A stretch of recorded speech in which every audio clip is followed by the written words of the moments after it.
एक सर्वसाधारण व्यक्तीच्या मनात रोज 6,000 नवीन विचार येतात. इतक्या मोठ्या सेनेचा सामना कसा करावा आणि ह्यात चांगलं आणि वाईट दोघेही इच्छा असतात, मग निवडायचं कसं?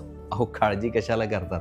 अध्याय 6 आहे ना. मन म्हटलं की इच्छा आणि विचार याचं उगमस्थान. विचार 4 प्रकारचे आहेत: चांगले, खराब, बिनकामाचे आणि उपयुक्त.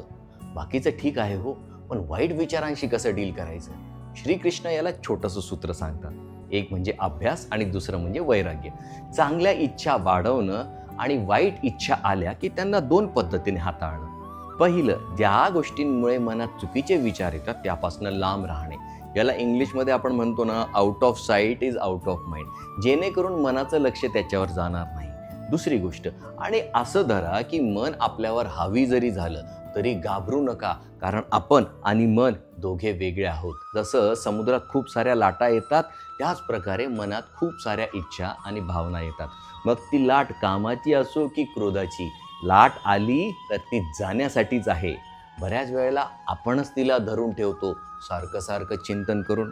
म्हणून कृष्ण 6व्या अध्यायात सांगतात, चिंतनाचा विषय बदला, जीवन सहज बदलेल. हरे कृष्ण.